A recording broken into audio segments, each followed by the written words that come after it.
Make with the doctor. Yes, he's got it. Here he comes. Way rock the baby to sleep. Until morning.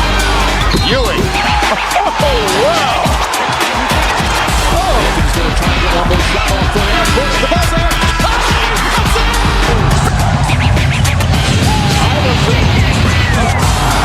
How about that? Steps over Toronto. He thought about three. He'll put up a three.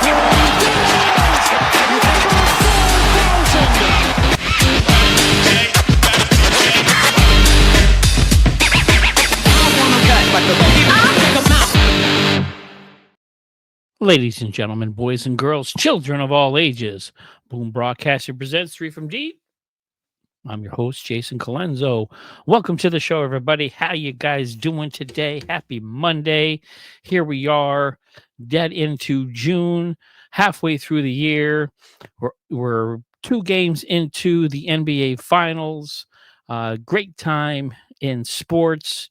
Just had a thrilling French Open match yesterday, and I'm actually going to touch a little bit on that too, and we'll show you how that kind of connects here in the basketball world. But first things first, guys, if this is your first time to 3 from Deep, I'm Jason Calenzo, your host. This is your All NBA podcast here on the Boom Broadcasting Network, and if you have not done so yet, please stop what you're doing, hit that like, hit that subscribe button, check us out. Go into the Boom Broadcasting channel. Check out all the great content we have here. We have some phenomenal shows, some great content providers that are here for you and for your entertainment. And that is why I am here. Not just because I like talking to myself, but because I like talking to you guys here. So again, if you got any questions, comments, concerns, drop me a line. Hit me with a DM. Whatever everybody does nowadays with the social media stuff here. So check out some of my social medias. I'm pretty open. I'm pretty excited to be doing this and to be sitting here with you today. So let's literally just jump right into this here, because we finally got game 2 in the books here with the OKC, Oklahoma City Thunder, and the Indiana Pacers. That first game 1, Indiana stealing game 1 on the road at Oklahoma City, which was huge. That was a huge upset. Was really curious to see what Oklahoma City was going to do to bounce back from that. They've been tested in these playoffs, but in that Nugget series they were, but other than that, they haven't really had a lot of adversity in these playoffs. So for them to kind of get hit in the mouth, well, like they were in that first game from Indiana, it was really a bounce back game for them, and they did in Thunder fashion. The Thunderclap ended up beating the Indiana Pacers 123-107. So it was a heck of a comeback victory for them. I was really, I was really wondering what Oklahoma City team I would see come out of the gate. And they came out with a positive mindset. The defense was still there. The defense that was kind of non-existent in that first game showed up in this second game. They played with some energy. It was kind of expecting them to maybe come out a little bit flat and maybe a little shell-shocked, but they were not. Look, I mean, Oklahoma City has yet to lose back-to-back games in these playoffs. They only lost 2 times back-to-back in this whole season. So this team, when it gets on a roll, when it has a loss, they just don't have memory of it. They throw it away and they go out and play the next game, and they showed that in this game here. So, and they had some other guys show up which they needed to have in this series. Jalen Williams, 19 points. Chet Holmgren, a.k.a. Ichabod Crane, he's just so skinny that when I watch Chet Holmgren, I wonder what he would have done back in the day playing against Hakeem Olajuwon or Patrick Ewing or Shaquille O'Neal or even Yao Ming. He is just terribly skinny guy. Man, holy cow. He is like a stick figure out there. But he came through with 15 points and 6 rebounds. So get that man a cheeseburger. He had a really, really good game, bouncing back from only 6 points in that first game. And then, of course, your MVP having another 30-point MVP performance with Mr. Shea Gilgeous-Alexander, 34 points, 8 assists. So solid game from him. Getting to the rim, getting his shot, being the tempo setter of that team. When he goes, the team goes with him. But we also got to give a shout out to that Oklahoma City bench, because that's what they really need in this series. Look, in the Indiana Pacers are who we thought they are. They are a really good team that got hot at the right time, and they have a really deep team, and they are a well-coached team. So deep and well-coached, Smart's getting away. Sorry, a little distracted. So a deep team and a well-coached team, the Indiana Pacers, but the Oklahoma City Thunder really needed their bench to show up today to really kind of put this game out of reach. And they had that from, look at Alex Caruso, 20 points in like 27 minutes. So Caruso coming in there, Mr. Headband, comes in there and drops 20 points. And then Aaron Wiggins, 18 points off the bench, 5 for 8 from 3, which was really critical, because that's kind of how you beat these Indiana Pacers. You have to not just score points, but you have to stop their runs. And in order to stop their runs, because they score in bunches, you got to have somebody that can hit a 3-point shot or hit a shot, or make a defensive stop. And they made some defensive stops today. SGA getting in the paint and making some stops. Chet Holmgren hanging around the rim, making some stops. So, but they needed that. They needed Wiggins. They needed Caruso. This was a team effort from Oklahoma City, and this is what they're going to need. Indiana is I guess okay with SGA getting 30 plus points. It's the rest of the team. If they can limit the rest of the team, that's how they won in game 1. But game 2, they could not stop the rest of the Oklahoma City Thunder. Shot 48% from field goal range. A little weak in 3-pointers, 37% from 3, but they had some key 3-point shots, again, to kind of squash a lot of the runs that Indiana likes to do. And I think that's the big difference in this game. They were up by 15, and then they just kept the foot on the gas. So they actually had some muscle memory and learned from game 1, which was very, very exciting to see. And they limited the turnovers. They only had 13 turnovers in this game. Indiana had 15 turnovers, so a little less than last game. But let's talk about the Indiana Pacers.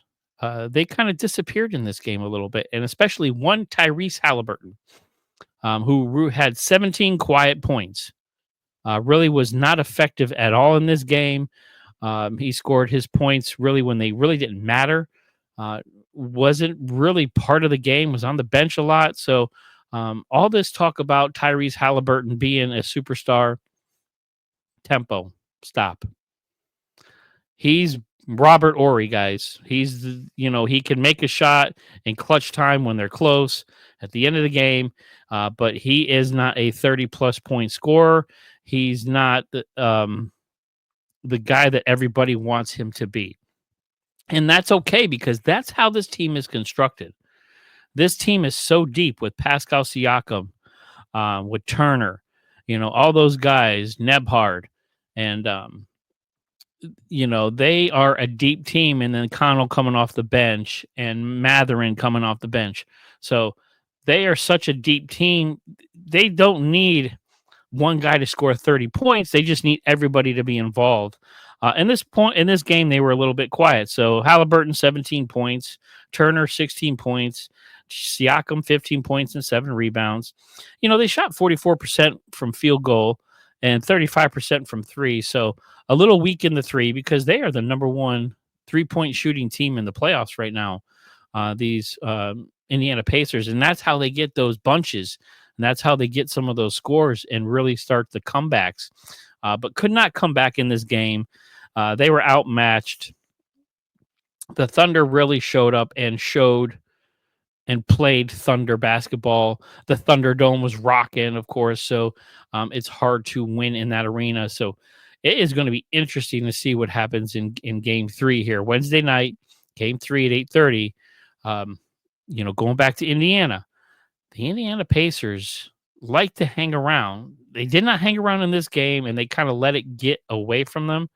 Because if it's in that 13 to 15 range, they've already proven they've come back. They can come back.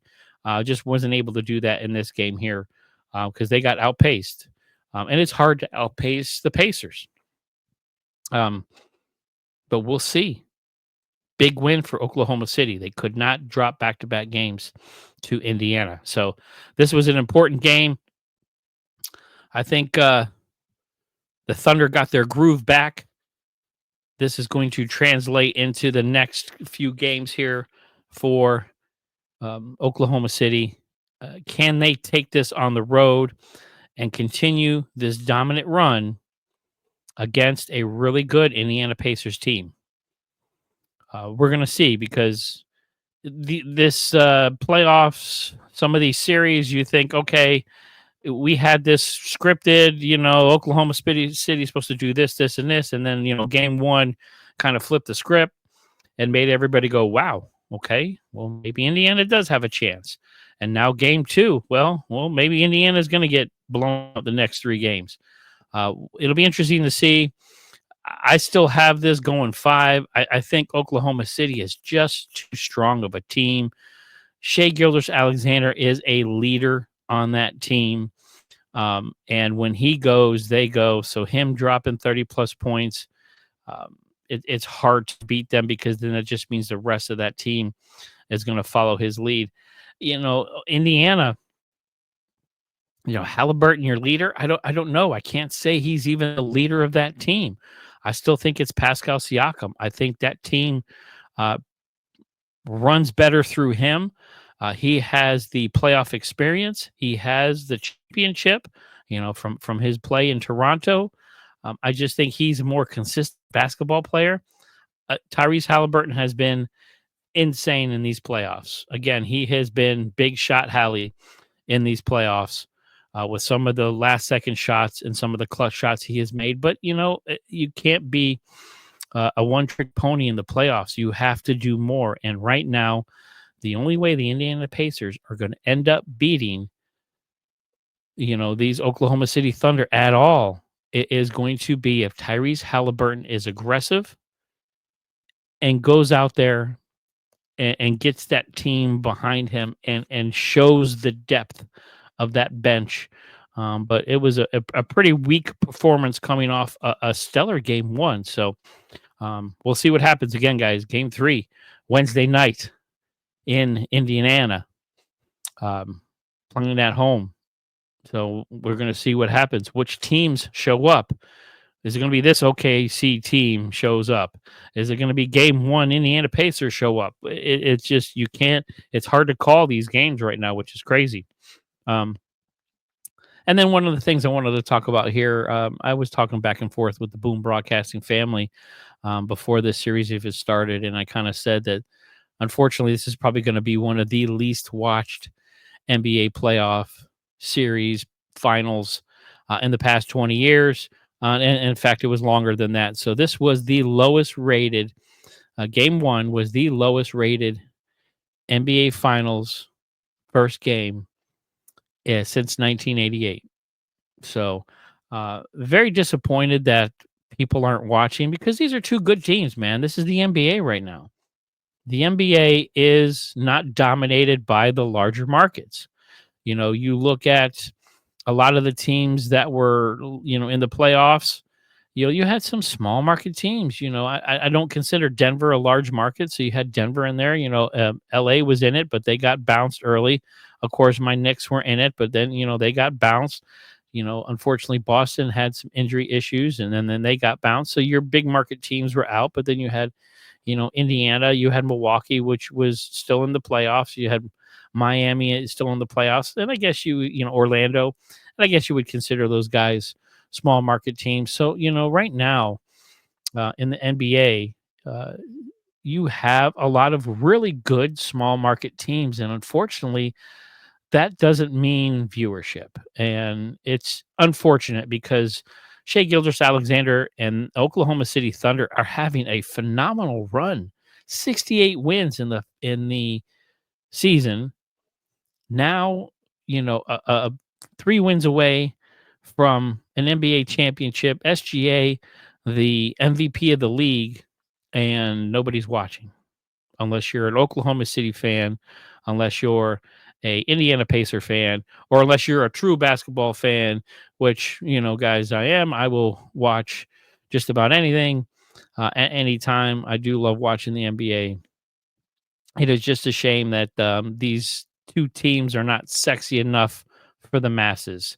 And uh, I know Adam Silver talked about it a little bit, and kind of said, "Oh, this small market teams are we still love them and we're still marketing them, but unfortunately, the ratings are not there." And I said it before. I think this is going to be one of the least watched finals in the last 20 plus years, and I think it is because you have two small market teams. You don't have anything sexy going on with these teams that are making people watch. And it's unfortunate because it's really good basketball. Man, Oklahoma City is a really good team. Indiana is having a historic run in the playoffs, and they're playing phenomenal basketball. It is just a shame that a lot of people aren't watching it. So, guys, get out there and watch these games. Get out there and check these players out, man, because you are watching some great talent right before your eyes. Don't think that, just because it's not LA, it's not New York, it's not Chicago, it's not a big market team, that it's not worth watching. This is must see TV right now. This is the NBA Finals right now. This is historic runs from both of these teams. So, guys, get out there and watch these teams, and let's try to get those ratings back up. So I appreciate you guys being here. I take quick time out. This weekend I was watching on Sunday before the game. They had the French Open at Roland Garros and on the clay. So to watch Carlos Alcaraz and Skinner and a historic, phenomenal, lights out, just amazing 5.5 hour tennis match. Because I love just about all sports, especially some of the big stuff, and I do love watching some tennis. And that was an amazing, amazing tennis game this weekend. Carlos Alcaraz coming back 2 sets down to scratch and claw and become back-to-back champion there in the French Open was stunning, historic, to see someone that young, 22 years old, play with such maturity and such confidence. Skinner, number 1 in the world, he just got beat. And it was an epic match watching these guys go back and forth. You see 2 guys at the top of their game just battle back and forth. It was awesome. So it had me thinking, because I was feeling a little Frenchy watching this tournament, and I'm thinking, like, okay, how can I tie this in to 3 from deep? And it's like, okay, I'm going to give you guys my top 5. I haven't done a top 5 here in a while, so I'm going to throw that in here. I'm going to give you my top 5 French basketball players. Why not? Because there has been some good French basketball players out there. So, je m'appelle Jason. I'm going to give you my favorite 5 French basketball players of all time. Parlez-vous? Let's see what you think. If I'm missing somebody, give me one of yours. I'm curious to see who's really thinking and who's dialed in out there. So, number 5, this one is by association, because he was born in Paris.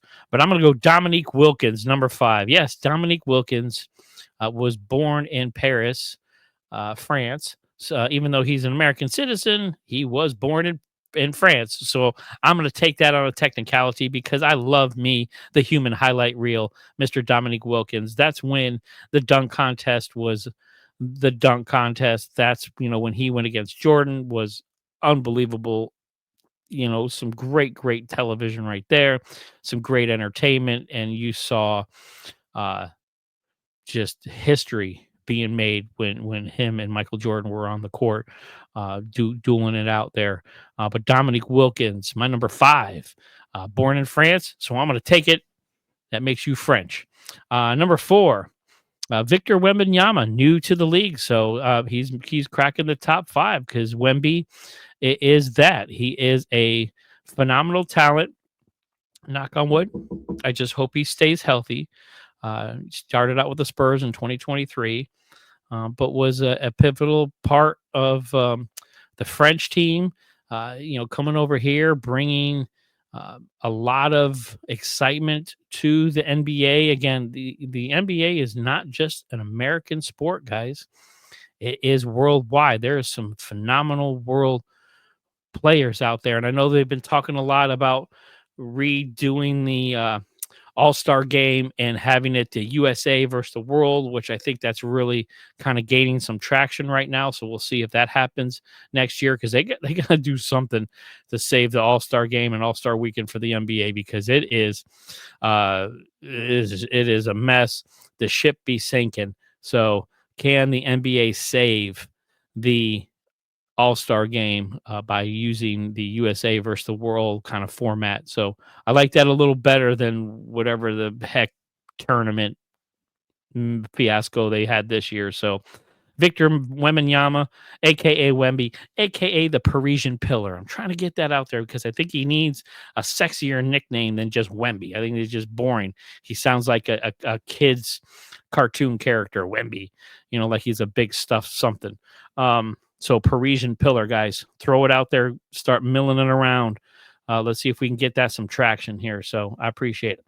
Number 3, we're going to go Rudy Gobert, the Stifle Tower. He's got his nickname, so let's get Wemby his. 4-time Defensive Player in the Year with the T-Wolves. Kind of disappeared a little bit in the playoffs this year. I was a little disappointed in Rudy Gobert. I thought he'd be more of a factor in the playoffs in some of his series, but he was not. But still, 4-time Defensive Player of the Year, Rudy Gobert. He is still a big body dude, and hopefully him and the T-Wolves have another good year and a bounce back year next year. We'll see how that happens. And number 2, Boris Diaw. He was a champion with the Spurs. He was on that French national team for a long time too. So Boris Diaw, I got to throw him in there. Not only French, but Boris. It's a good name. So, and our number one French-born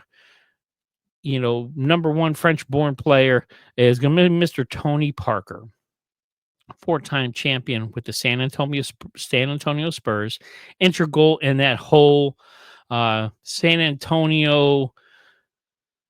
I guess you could call it a dynasty with Popovich and Tim Duncan and Manu Ginobili. That was such a great team to watch, those Spurs. Boris Diaw was on there too. But Tony Parker, my number 1 French-born b-ball player out there, Tony Parker, 4-time champion.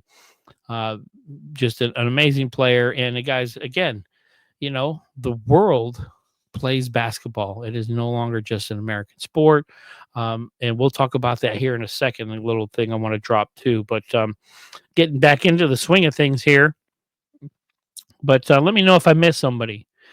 Excuse me. If I missed somebody French, let me know.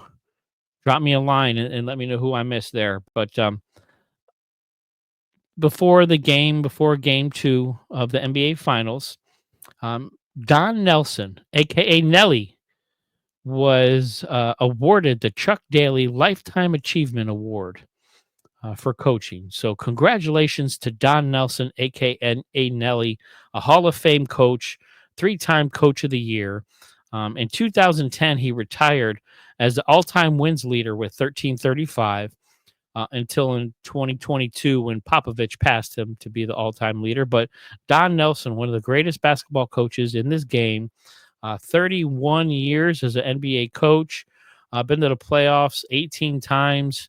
Unfortunately, never got a chip, but still a fun coach. He was credited, or one of his defining coaching styles was that up-tempo offense, and no team better represented that than the Golden State Warriors back in the day. The little throwback Golden State Warriors.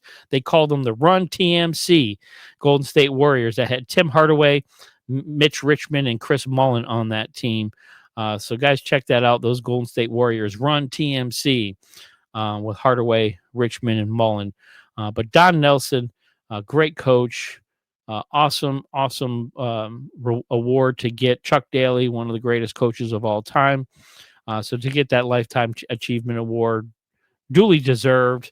Hall of Fame coach Nelly, congratulations. Shout out. Big ups on that. Just a little news and notes. Again, we'll do a little layup line here. I like dropping some knowledge here if you guys aren't looking or paying attention. Grizzlies second-year player Zach Edey, having some off-season surgery to restabilize his ankle, which is, I'm not a doctor. I just play one on TV. But if your ankle's not stable, to me, that's a problem, because then you just fall down a lot. So he's going to have surgery. They're saying he's going to recover 100%. He'll have therapy, no issues, but he's probably going to miss the beginning of the season. So that's a pretty big hit for the Grizzlies, who are coming off an interesting season, firing their coach. They made the playoffs, but didn't do very well. John Morant, what do they do with him moving forward? Jaren Jackson Jr., do you give him a boatload of money, or do you trade him away and try to get some assets? So the Grizzlies got a lot of decisions to make right now. But it stinks to see that Zach Edey will be starting the season kind of injured, and hopefully we see him not too long after that. So, but we'll see what happens. But he should be full recovery on that. And then, like I talked about earlier, man, Adam Silver has been talking a lot about a Euro League.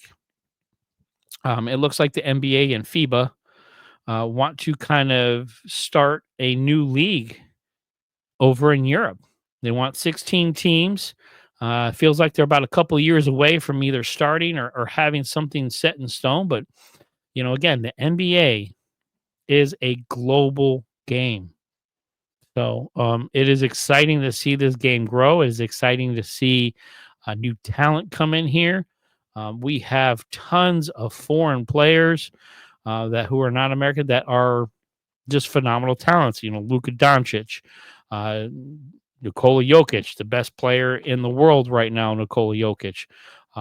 So it is a global game. It's nice to see the NBA expanding, its reach. I think that's something they've always wanted to do, and they continue to look at. I know they've talked about some expansion teams here in the U.S. I really, really hope they bring a team back to Seattle. I would love to see the Supersonics come back, which I really feel that the Grizzlies should sell the team and move out of Memphis. Not that I'm hating on Memphis. I love me some Memphis. You got music, you got barbecue, you got a lot of history there in Memphis. But as far as basketball, I really want to see a Seattle team. And I think if you moved Memphis to Seattle, I think that would be a great move for that organization. But that's just me. Let me know what you think. But coming in the next couple of years, European League basketball, you can watch it on the Ocho. So we'll see where they play it and how much they market it, and if this is going to be a bigger league, or is this going to be kind of a G League kind of vibe where, that, hey, you guys can go play in Europe and then you get your experience and come back here. So it'll be interesting to see what the NBA does with that. So, guys, I appreciate you joining me here on Monday. Man, these NBA playoffs, they are definitely really exciting, really dramatic right now. which teams are going to show up in game 3. Are you going to get that juggernaut Oklahoma City team? Are you going to get those cardiac kids from Indiana? Which team is going to show up? Is Tyrese Haliburton going to show up in this game? Because Indiana really, really needs him if they have a shot. So, because right now SGA is showing he is the NBA's MVP. So, guys, thank you very much for joining me. You'll see me again on Wednesday. We'll talk a little bit more about that game 3. And again, drop me a line. If you have any comments, questions, concerns, hit me up. You can find me here on 3 from Deep. I am Jason Calenzo, the Boom Broadcasting Network. Make sure you like and subscribe us, and I will check you on Wednesday. Peace.